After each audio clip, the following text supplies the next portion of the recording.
जय हिंद, वंदे मातरम। स्वागत है अपने यूट्यूब चैनल जी लर्निंग पॉइंट में। तो दोस्तों, आज इस वीडियो में हम रीट लेवल 2 में वैदिक सभ्यता, कौन सी सभ्यता? वैदिक सभ्यता, उसके 50 से ज़्यादा प्रश्न देखेंगे, वो भी वाक्य सहित। तो वीडियो को शुरू करते हैं। तो पहला प्रश्न आपके सामने उपनिषद का शाब्दिक अर्थ है। आपको बताना है कि उपनिषद का शाब्दिक अर्थ है। दोस्तों, ज्ञान, प्रज्ञता, समीप बैठना, से स्वर पाठ करना। दोस्तों, इसमें बता दूं आपको, उप का तो अर्थ है समीप, ठीक है दोस्तों, और निषेध का अर्थ है बैठना। तो इसका पूरा शाब्दिक अर्थ क्या हुआ? समीप, बैठना। तो राइट आंसर होगा दोस्तों तीसरा विकल्प, ठीक है दोस्तों। इसमें बता दूं, प्राचीन समय में वैदिक सभ्यता थी, यानी गुरु के समीप बैठकर जो ज्ञान किया जाता है वो उपनिषद ज्ञान कहलाता था, ठीक है। और इनकी कुल संख्या थी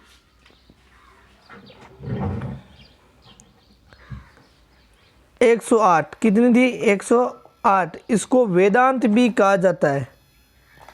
क्या कहा जाता है दोस्तों? वेदांत भी, यानी कि सबसे अंत में लिखे वेदांत। इस कारण से अगला प्रश्न आपके सामने, ऋग्वेद के स्रोतों का पाठ करने वाले पुरोहित को क्या कहा, मतलब क्या कहलाते थे? जो पुरोहित होते थे, इनके पाठ करने वाले, तो होता या ऋतु, ब्रह्मा, अथर्वयु, उद्गाता। तो इसका अर्थ है होता या ऋतु कहा जाता था। अब बता दूं दोस्तों, इसमें ऋग्वेद के तो जो अध्ययन करता थे आपके होता या ऋतु, अथर्वयु जो यजुर्वेद के अध्ययन करते थे, सामवेद के जो उसे कहा जाता उद्गाता, और अथर्ववेद के थे ब्रह्मा, यानी कि जो पुरोहित थे, ठीक है दोस्तों। अगला प्रश्न आपके सामने, वेद त्रयी में निम्नलिखित में से कौन सा वेद शामिल नहीं? ऋग्वेद, यजुर्वेद, सामवेद, अथर्ववेद। तो दोस्तों, वेद त्रयी में आपके ऋग्वेद था, यजुर्वेद था, सामवेद था, और आपके अथर्ववेद ये शामिल नहीं था। तो राइट आंसर आपका चौथा विकल्प। अगला प्रश्न, वैदिक सभ्यता में ब्राह्मण का तात्पर्य कृषि तथा पद्धतियों का वर्णन। पहला। दूसरा, बलि संबंधी अनुष्ठानों का पाठ। तीसरा है शासकों के प्रशासन को संगठित करने के निर्देश। चौथा, आरण्यक के साथ संलग्न व्याख्याएं जो यज्ञ विज्ञान से संबंधित। तो दोस्तों, इसमें आपका राइट आंसर होगा चौथा विकल्प, आरण्य के साथ संलग्न व्याख्याएं जो यज्ञ विज्ञान से संबंधित थी। चौथा विकल्प आपका राइट आंसर होगा, ठीक है दोस्तों। अगला प्रश्न, असुमेलित का चयन करना आपको। नदी का प्राचीन नाम और नदी का आधुनिक नाम। वित्सता, झेलम, अश्किनी, सरस्वती, पुष्यिनी, रावी, विपाशा या व्यास। इसका आपको क्रम बताना है जो सही नहीं है दोस्तों। इसका वित्सता जो झेलम थी एकदम सही है। अश्किनी ये आपके, इसका नाम चिनाब, क्या नाम था? चिनाब। तो राइट आंसर आपका दूसरा विकल्प होगा पुरुषणी, रावी, विपाशा और व्यास। और आज इसके अलावा भी दूसरी नदियाँ थी, बता दूं आपको। एक थी आपके दृश्यद्वैती नदी, जिसको गग्गर के नाम से जाना जाता है। ठीक है दोस्तों, अगला प्रश्न, निम्नलिखित में से किस मूल पाठ में भारतीय गणितीय लेखन से संबंधित प्राचीन साक्ष्य निहित है? इनमें से कौन सा पाठ है जिसमें से प्राचीन भारतीय गणित से संबंधित लेखन संबंधित है? आरण्यक, कल्पसूत्र, निरुक्त, सुलभ सूत्र। तो राइट आंसर होगा आपका सुलभ सूत्र। ठीक है दोस्तों, सुलभ का शाब्दिक अर्थ था, आपको पता है, नापने की डोरी। ठीक है दोस्तों, नापने की डोरी। इसमें यज्ञ वेदियों के निर्माण के लिए विविध प्रकार के मापदंड थे, और यह इसमें ज्यामिति का ज्ञान भी था। अगला प्रश्न, निम्नलिखित में से कौन सा शब्द ऋग्वेद में युद्ध के लिए प्रयुक्त हुआ है? गवष्टि, संगव, शवसर और यव। आपको अपना राइट आंसर चुनना है। तो युद्ध के लिए आपके गवष्टि शब्द का प्रयोग हुआ है। बता दूं दोस्तों, युद्ध के लिए किसका शब्द प्रयोग हुआ है? गवष्टि का। ठीक है दोस्तों, ये गवष्टि, ये जो यानी पशु ही संपत्ति का मुख्य अंग है, पशु संपत्ति उसका मुख्य। ठीक है दोस्तों, अगला प्रश्न, पुरुष सूक्त के संबंध में निम्नलिखित में से कौन सा कथन गलत है, वो बताना है। इसमें ब्राह्मणों को विराट पुरुष के मुख से उत्पन्न बताया है, ये श्रेणीबद्धता के उदय को दर्शाता है, ये ऋग्वेद के 7वें मंडल में वर्णित है, ये तत्कालीन सामाजिक संरचना का धार्मिक अनुमोदन करता है। तो दोस्तों देखो, इसमें ब्राह्मण को विराट पुरुष के मुख से उत्पन्न होता है, सही है। ये श्रेणीबद्धता के उदय को दर्शाता है, ये भी सही है। ये ऋग्वेद के 7वें मंडल में वर्णित है, तो ये 7वें मंडल में नहीं है दोस्तों। इसका राइट आंसर हो जाएगा ये ऋग्वेद के 10वें मंडल में। कौन से मंडल में? 10वें मंडल में। अगला, वेदांग में शामिल है कल्प, उपनिषद, निरुक्त, व्याकरण, छंद, ज्योतिष। कल्प शिक्षा, निरुक्त, आरण्यक, छंद, ज्योतिष। कल्प शिक्षा, निरुक्त, छंद, ब्राह्मण, ज्योतिष। कल्प शिक्षा, निरुक्त, व्याकरण, छंद, ज्योतिष।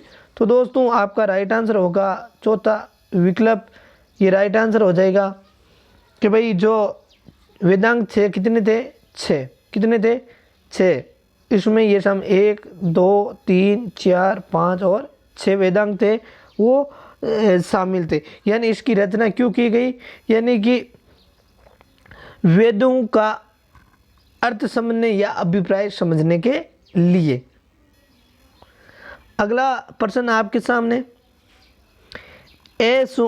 सुमेलित का चयन कीजिए वैदिक संस्कृति के अनुसार। ठीक है, पूषण मवेशियों का देवता, सोम पौधों का देवता, अदिति मृत्यु की देवी, उषा प्रातःकाल की देवी।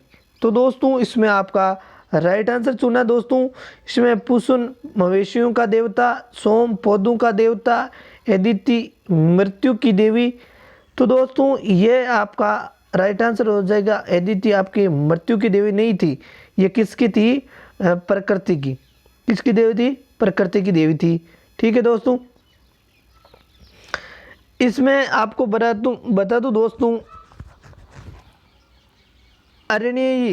अरण्यानी जो देवी थी वो जंगल से संबंधित थी, और सरस्वती थी वो ज्ञान से संबंधित थी। तो दोस्तों यानी कि पूरा का पूरा आपको कंप्लीट होना चाहिए। और जो एक थी निरति, जो पतन और मृत्यु की देवी थी। ठीक है दोस्तों, अगला प्रश्न, वैदिक ग्रंथों में प्रयुक्त ऋत शब्द से किससे संबंधित है? ऋतु विज्ञान के अध्ययन से, नैतिक व्यवस्था से, वैदिक सूक्त से, धर्म संबंधी व्यवस्था से। तो दोस्तों ये थी आपके नैतिक व्यवस्था से संबंधित। तो राइट आंसर हो जाएगा आपका दूसरा विकल्प। अगला प्रश्न आपके सामने, वैदिक ग्रंथों में प्रयुक्त पर्जन्य शब्द संबंधित हैं। बादल, अग्नि, प्रकृति, व्यापारी।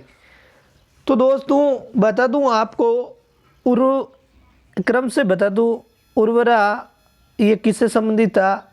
जूते हुए खेत, ठीक है। आधुनिक लांगन, और कौन सा? लांगन, ये था हल। सीता, हल से बनी नालियाँ, वृक्ष, बैल, उर्दर, अनाज नापने वाला यंत्र, करिश, गोबर की खाद। तो दोस्तों पर्जन्य जो था आपके बादल से संबंधित। तो राइट आंसर आपका पहला विकल्प। अगला प्रश्न, उत्तर वैदिक काल को किस काल सीमा के अंतर्गत, आपको बताना है कि उत्तर वैदिक काल को किस काल के अंतर्गत रखा जाता है, वो बताना है। 2000 ईसा पूर्व से 1500 ईसा पूर्व, 1000 ईसा पूर्व से 600 ईसा पूर्व, 1500 ईसा पूर्व से 1000 ईसा पूर्व, उक्त कोई नहीं। तो दोस्तों बता दूं आपको, इसमें आपको दूसरा विकल्प करना है, 1000 ईसा पूर्व से 600 ईसा पूर्व, ठीक है दोस्तों। अगला प्रश्न, गंगा और यमुना नदियां हमें सर्वप्रथम उल्लेख मिलता है। गंगा और यमुना नदियों का हमें सर्वप्रथम उल्लेख किसमें मिलता है? ऋग्वेद में, अथर्ववेद में, शतपथ ब्राह्मण में, उपनिषद में। ये बताना आपको, गंगा और यमुना नदियों का उल्लेख आपके ऋग्वेद में मिलता है। किस में मिलता है दोस्तों? ऋग्वेद में मिलता है, ठीक है दोस्तों। और ये आपके ऋग्वेद के जो नदी सूक्त है, ऋग्वेद का कौन सा सूक्त है? नदी सूक्त, उसके 10वें मंडल में, किस मंडल में? 10वें मंडल में इसका वर्णन मिलता है। अगला प्रश्न, निम्नलिखित में से किसमें आर्कटिक क्षेत्र को आर्य भाषाभाषियों के मूल स्थान होने का सिद्धांत, इसमें से कौन से विद्वान है जो आर्कटिक क्षेत्र से आर्य भाषाभाषियों के मूल स्थान का वर्णन किया है? मैक्स मूलर, बाल Gangadhar Tilak, Edward mayor, P Giles. तो राइट आंसर बताना दोस्तों, आपका राइट आंसर हो जाएगा बाल गंगाधर तिलक। अगला प्रश्न आपके सामने, गीता के निष्काम कर्म योग का सर्वप्रथम प्रतिपादन मिलता है। गीता के निष्काम, इसका कर्म योग का सर्वप्रथम प्रतिपादन मिलता है। कंठोपनिषद, ईशोपनिषद, छंदोग के उपनिषद और मांडू के उपनिषद। तो दोस्तों आपको अपना राइट आंसर चुनना है दोस्तों। तो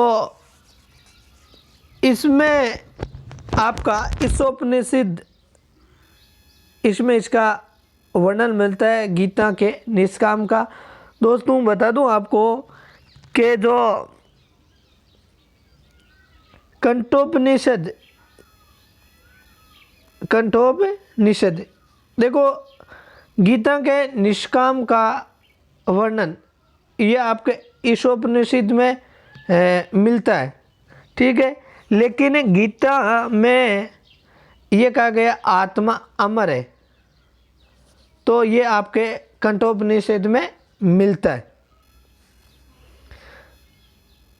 अगला प्रश्न, निम्नलिखित में से कौन वेदों का अंग नहीं है? संहिता, उपनिषद, आरण्यक, पुराण। इनमें आपको अपना राइट आंसर चुनना दोस्तों कि भाई वेदों का अंग नहीं है। तो दोस्तों आपका राइट आंसर हो जाएगा पुराण। पुराण है वे वेदों का अंग नहीं है। दोस्तों बता दूं आपको, वेदों के अंग का बता दूं आपको, देखो 4 वेद, 4 वेद, ठीक है दोस्तों। और उनकी जो संहिताएं थी वो अगल दूसरा इसमें ये शामिल संहिताओं से संबंध ब्राह्मण ग्रंथ थे वो, और तीसरा आरण्यक, और चौथा उपनिषद, ये वेदों के अंतर्गत शामिल थे। अब दोस्तों पुराणों का नाम आ गए तो बता दूं आपको, पुराणों में 18 पुराण थे। कितने पुराण थे दोस्तों? 18। और सबसे प्राचीन पुराण था आपके मत्स्य पुराण। कौन सा था? मत्स्य पुराण। अगला प्रश्न आपके सामने, मैत्री संहिता का संबंध है ऋग्वेद से, सामवेद से, यजुर्वेद से, अथर्ववेद से। आपको अपना राइट आंसर चुना। दोस्तों ये प्रश्न है वो आपके राजस्थान की जो प्रतियोगिता परीक्षाएं सीटेट है और अगली जो परीक्षाएं हैं आपके, उसमें जो वैदिक सभ्यता के जो प्रश्न है वो सारे के सारे हमने डाल दिए। हमने इनकी प्रश्नों की व्याख्या की है और रीट की दृष्टि से ये महत्वपूर्ण प्रश्न है। तो दोस्तों मैत्री संहिता का संबंध है, तो इसका संबंध है यजुर्वेद से। तो राइट आंसर आपका तीसरा विकल्प है। अब बता दो दोस्तों, अगला प्रश्न आपके सामने, ऋग्वेद के किस मंडल को वंश मंडल के नाम से जाना जाता है? कौन सा मंडल? वंश मंडल। ऋग्वेद के किस मंडलों को वंश मंडल के नाम से जाना जाता है? प्रथम द्वितीय मंडलों को, द्वितीय से सप्तम मंडलों को, 9वें से 10वें मंडलों को, 8वें एवं 9वें मंडल को। इसमें आपको राइट आंसर चुनना है। तो राइट आंसर होगा आपके दूसरा विकल्प, द्वितीय से सप्तम मंडलों को आपके वंश मंडल कहा जाता है। अगला प्रश्न आपके सामने, वैदिक साहित्य में सभा और समिति का को किस देवता की पुत्रियों का? इंद्र, अग्नि, रुद्र और प्रजापति। दोस्तों ये सभा और समितियां एक महत्वपूर्ण जो समितियां होती थी, ये प्रजापति की पुत्रियों को माना जाता था, ठीक है दोस्तों। इसमें दोस्तों ये बता दूं, सभा और समिति, देखो आम लोगों की तो ये होती थी सभा, और समिति होती थी वरिष्ठ लोगों की। अगला है, ऋग्वैदिक आर्यों का भौगोलिक क्षेत्र है ईरान, अफगानिस्तान, दोआब प्रदेश, सप्त शेंदेव। दोस्तों ऋग्वैदिक आर्यों का भौगोलिक क्षेत्र वो बताना आपको, तो इसमें आपका राइट आंसर हो जाएगा सप्त शेंदेव। अगला, यजुर्वेद के भाग हैं कृष्ण यजुर्वेद, शुक्ल यजुर्वेद, एक है दोनों उक्त कोई नहीं। तो दोस्तों दोनों के दोनों ये आपके यजुर्वेद के भाग हैं। तो राइट आंसर आपका तीसरा विकल्प। अगला प्रश्न,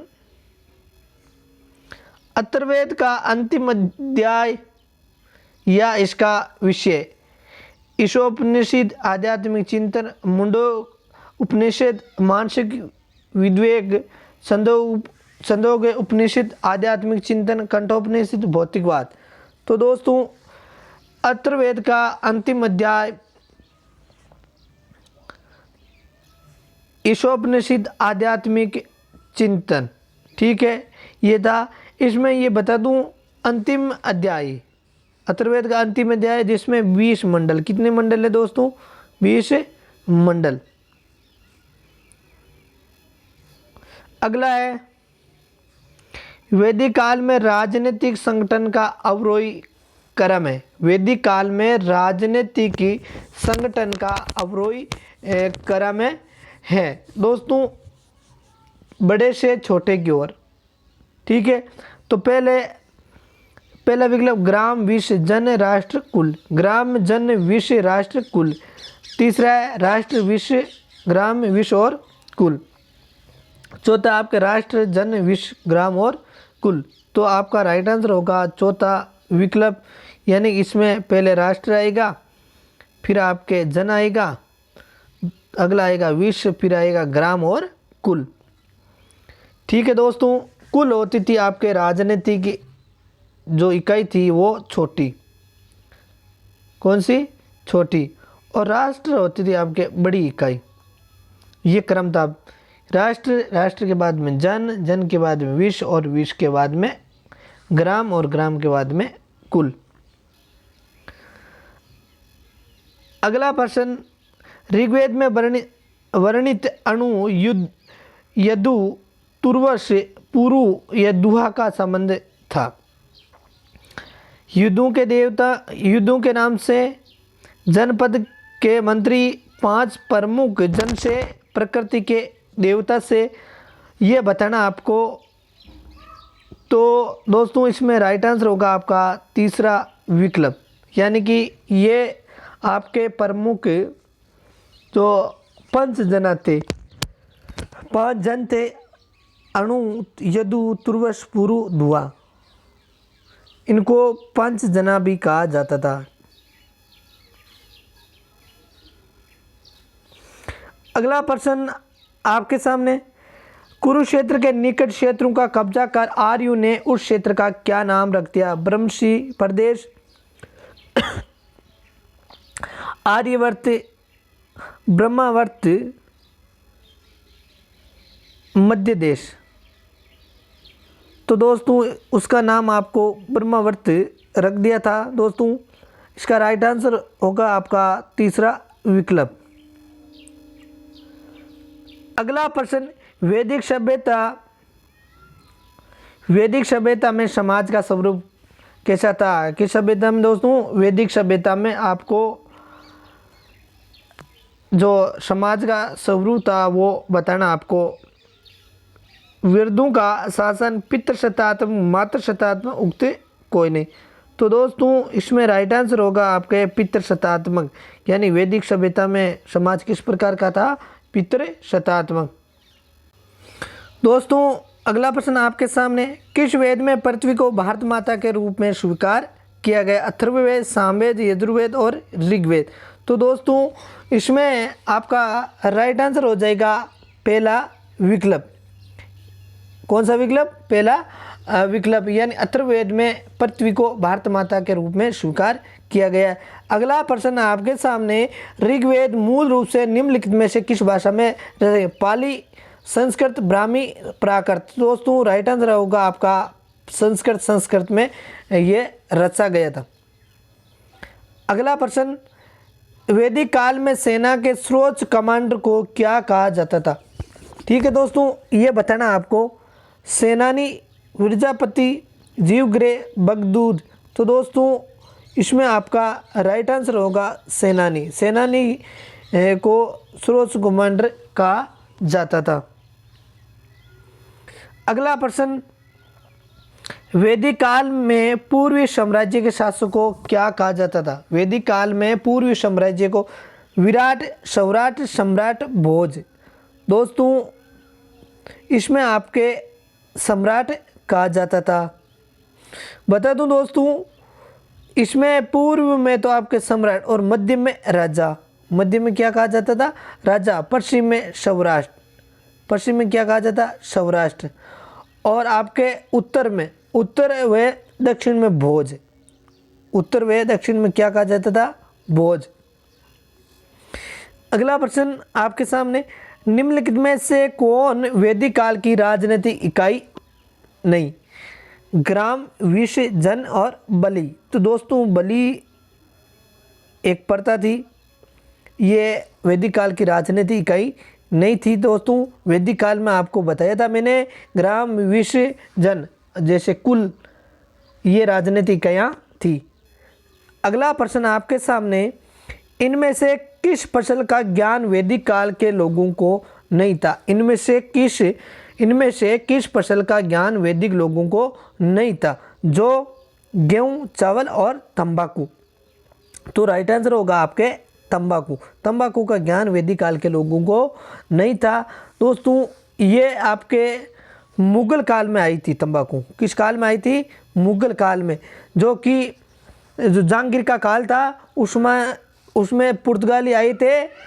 ठीक है दोस्तों, और उसके साथ आपको बता दूं आलू और काजू की जो वो भी आपके पुर्तगाली भी लाए थे। अगला प्रश्न आपके सामने, उत्तर वैदिक काल के वेद विरोधी और ब्राह्मण विरोधी धार्मिक अध्यापकों को किस नाम से जाना जाता? यजमान, सम्रण, अर्थवन, श्रेष्ठीन। तो इसमें आपका राइट आंसर होगा सम्रण। बता दूं दोस्तों, वैदिक वे है जो ब्राह्मणों को मोक्ष का आधार मानता। ठीक है दोस्तों, ब्राह्मणों ने ब्रह्म को मोक्ष का आधार मानता हूं। अगला प्रश्न, वेदों को अपौरुषीय क्यों कहा गया है? वेदों को अपौरुषीय क्यों कहा गया है? देखो इसमें, क्योंकि वेदों की रचना देवताओं द्वारा की गई है, क्योंकि वेदों की रचना पुरुषों द्वारा की गई है, क्योंकि वेदों की रचना ऋषियों द्वारा की गई, इनमें से कोई नहीं। दोस्तों अपौरुषीय यानी कि क्यों कहा गया इसके बारे में बताना है। दोस्तों अपौरुषीय मतलब यह होता है इनकी रचना कोई पुरुष विशेष ने नहीं की गई।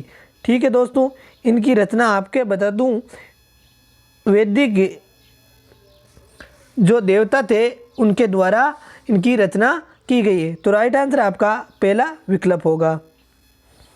अगला प्रश्न, वैशेषिक दर्शन के प्रतिपादक कपिल, अलुक, कणाद, गौतम, पतंजलि। तो दोस्तों इसका राइट आंसर होगा उल्लूक कणाद। उल्लूक कणाद इनकी रचना की थी।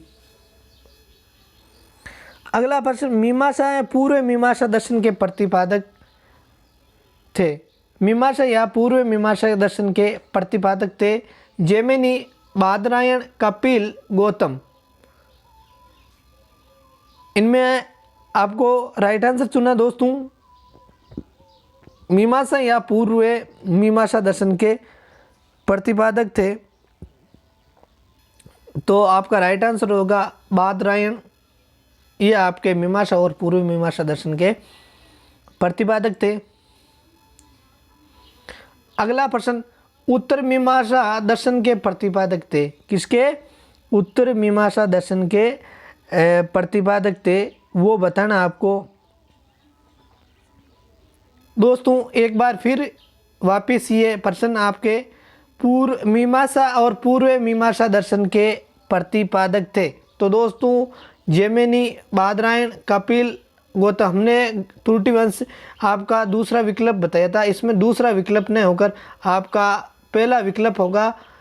ठीक है दोस्तों, जैमिनी आपके मीमांसा और पूर्व मीमांसा दर्शन के प्रतिपादक थे दोस्तों। अगला प्रश्न, उत्तर मीमांसा दर्शन के प्रतिपादक कौन थे ये बताना है। जैमिनी, बादरायण, बुद्ध, महावीर। तो दोस्तों आपका राइट आंसर होगा बादरायण। ये इनके उत्तर मीमांसा के दर्शन के प्रतिपादक थे। पूर्व मीमांसा के प्रतिपादक आपके जैमिनी है दोस्तों। अगला प्रश्न, ऋग्वेद का कौन सा मंडल पूर्ण सोम को समर्पित है? 7वां मंडल, 8वां मंडल, 9वां मंडल, 10वां मंडल। तो राइट आंसर आपका तीसरा विकल्प होगा, 9वां मंडल है, पूर्ण रूप से सोम को समर्पित है। अगला प्रश्न, एशिया माइनर स्थित बोगाज कोई का महत्व इसलिए? एशिया माइनर स्थित जो बोगाज कोई का महत्व किस लिए वो बताना आपको। वहाँ से प्राप्त अभिलेख वैदिक देवताओं का उल्लेख मिलता है। एशिया, मध्य एशिया, तिब्बत के बीच एक महत्वपूर्ण व्यापारिक केंद्र था। मूल वेदों की रचना यहीं हुई थी। यहाँ 10 राज्य युद्ध हुआ था। तो दोस्तों उसका महत्व इसलिए है कि भाई वहाँ से प्राप्त अभिलेखों वैदिक देवताओं का उल्लेख मिलता है। अगला है, न्याय दर्शन को प्रचारित करता है, न्याय दर्शन को प्रचारित करता है। चारवाक गौतम, कपिल, जैमिनी। इसका राइट आंसर आपको चुनना है, तो राइट आंसर आपका होगा गौतम। अगला प्रश्न, भारत में निशंक किस रूप में जाने जाते थे? स्वर्ण आभूषण, गायें, तांबे के सिक्के, चांदी के सिक्के। तो दोस्तों ये सोने के आभूषण होते थे जिनको निशंक कहा जाता था। अगला, योग दर्शन के प्रतिपादक हैं। योग दर्शन के प्रतिपादक है पतंजलि, गौतम, जैमिनी, शंकराचार्य। दोस्तों आपका राइट आंसर होगा पहला विकल्प, यानी योग दर्शन के प्रतिपादक कौन थे? आपके पतंजलि। अगला प्रश्न, सुमेलित कीजिए। ऋग्वेद संगीतमय है, स्रोत यजुर्वेद, स्रोत और कर्मकांड, सामवेद, तंत्र मंत्र और वैश्यीकरण से अथर्ववेद, स्रोत और प्रार्थनाएं। तो राइट आंसर होगा आपका पहला विकल्प, यानी कि ऋग्वेद, इसमें स्रोत और प्रार्थनाएं। ठीक है, यजुर्वेद ये आपके स्रोत और कर्मकांड, सामवेद इसमें संगीत में स्रोत, और अथर्ववेद ये आपके तंत्र मंत्र और वैश्यीकरण से संबंधित। अगला प्रश्न, यजुर्वेद वैदिक नदी कुंभा कहाँ प्रवाहित होती थी? ये बताना आपको। यजुर्वेद जो वैदिक नदी थी, अफगानिस्तान, तुर्कमेनिस्तान, कश्मीर और पंजाब। तो राइट आंसर होगा आपके अफगानिस्तान, यानी कि जो अभी काबुल, इसको काबुल भी कहा जाता है। अगला प्रश्न आपके सामने, सुमेलित कीजिए।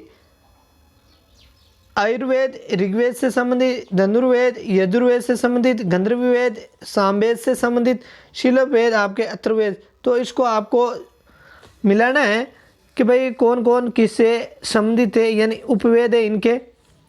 तो पहला आपके आयुर्वेद संबंधित आपका है ऋग्वेद से संबंधित, और दूसरा है धनुर्वेद संबंधित यजुर्वेद से संबंधित, तीसरा है गंधर्ववेद सामवेद से संबंधित, और चौथा है शिलवेद आपके अथर्ववेद से संबंधित। तो दोस्तों राइट आंसर होगा आपका पहला विकल्प, यानी कि सारे के सारे इनके उपवेद संबंधित है। अगला प्रश्न, किस वेद में जादुई माया और वैश्यीकरण का वर्णन है? कौन सा वेद है जिसमें जादुई माया और वैश्यीकरण का वर्णन है? ऋग्वेद, यजुर्वेद, सामवेद और अथर्ववेद। तो राइट आंसर होगा आपका अथर्ववेद, यानी अथर्ववेद में जादुई माया का वशीकरण से संबंधित है।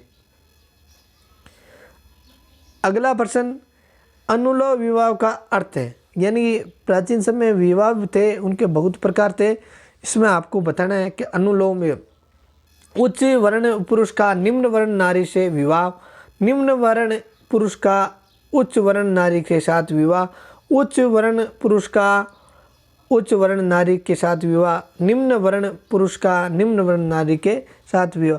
तो दोस्तों राइट आंसर होगा आपका पहला विकल्प, उच्च वर्ण का पुरुष निम्न वर्ण के जो नारी होती थी उससे विवाह, वो होता था अनुलोम। एक होता था आपके प्रतिलोम। ठीक है दोस्तों, प्रतिलोम। अब प्रतिलोम में क्या होता था, निम्न वर्ण के जो उच्च वर्ण का पुरुष था वो निम्न वर्ण की नारी से विवाह करता था। अब इसमें क्या होता था कि भाई जो पुरुष था वो होता था आपके निम्न वर्ण का, और उच्च वर्ण की नारी के साथ विवाह होता था। अगला प्रश्न, वैदिक युग में यव कहा जाता है? वैदिक युग में यव, गेहूँ, जो चावल उगते, इसमें एक भी प्रश्न हमने नहीं छोड़े, पूरे के पूरे प्रश्न आपके ले लिए गए। तो यव आपको बता दूं दोस्तों, जौ को कहा जाता था। किसको कहा जाता था? जौ को। और ब्रीही वो आपके चावल को। ये आ गया। प्री शब्द किसके लिए प्रयुक्त हुआ है? चावल, गेहूँ, जौ, कपास। तो पहले मैंने बता दिया ये आपका चावल होगा राइट आंसर। अगला है, प्राचीनतम व्याकरण ग्रंथ अष्टाध्यायी के रचनाकार है? गौतम, कपिल, पतंजलि, पाणिनि। जो दोस्तों अष्टाध्यायी के रचनाकार थे आपके पाणिनि। अगला प्रश्न आपके सामने, आदि काव्य की संज्ञा किसे दी जाती है? रामायण, महाभारत, गीता, भागवत, पुराण। तो आदि काव्य की संज्ञा आपके रामायण को दी जाती है। तो राइट आंसर आपका पहला विकल्प। अगला प्रश्न आपके सामने, ऋग्वेदिक काल के उस सबसे प्रधान देवता की पहचान करें जिसकी स्तुति में 250 कितने 250 सूक्तों की रचना की गई। तो इसमें इंद्र, अग्नि, वरुण, सूर्य। तो राइट आंसर होगा आपका पहला विकल्प, यानी इंद्र की स्तुति के लिए 250 ग्रंथों की रचना की गई। अगला प्रश्न आपके सामने, संस्कारों की कुल संख्या है 14, 15, 16, 18। तो संस्कारों की संख्या आपके 16 दोस्तों। 16 संस्कार होते थे, यानी कि उसमें बालक का पालन पोषण होता था, और 16 संस्कार पूरे जीवन यानी कि जन्म से लेकर जीवन के अंत तक। अगला प्रश्न आपके सामने, सुमेलित करना है आपको, सुमेलित कीजिए। राजसूय यज्ञ, राजा के सिंहासन से संबंधित यज्ञ, अश्वमेध यज्ञ, राजनीतिक शक्ति बढ़ाने हेतु किया जाने वाला यज्ञ, वाजपेयी, शौर्य प्रदर्शन, प्रजा के मनोरंजनार्थ किया जाने वाला यज्ञ, अग्निष्टोम, देवताओं को प्रसन्न करने हेतु अग्नि को पशु बलि दिया जाने वाला, या सोम रस का पान करने वाला यज्ञ। तो दोस्तों आपको अपना राइट आंसर चुना है। तो राइट आंसर आपका पहला विकल्प होगा, यानी कि सारे के सारे ये क्रम से मिले हुए हैं। तो पहला विकल्प आपका सही होगा। राजसूय यज्ञ, राजा जो सिंहासनारोहण होता था उससे संबंधित, और अश्वमेध यज्ञ आपके राजनीतिक शक्ति बढ़ाने वाला यज्ञ होता था। वाजपेयी यज्ञ आपके शौर्य प्रदर्शन, और वे प्रजा के मनोरंजनार्थ, प्रजा का मनोरंजन कैसे हो वो। अगला है अग्निष्टोम, देवताओं को प्रसन्न करने हेतु और अग्नि को पशु बलि दिए जाने वाला, या सोम रस का पान करने वाला यज्ञ। तो दोस्तों आज का सेशन ख़त्म हुआ। दोस्तों हमारे वीडियो पसंद आए तो लाइक और सब्सक्राइब ज़रूर करें, दोस्तों के साथ शेयर करें, यानी कि जिससे कि हम आपके लिए नई अपडेट ला सकें। जय हिंद, वंदे मातरम।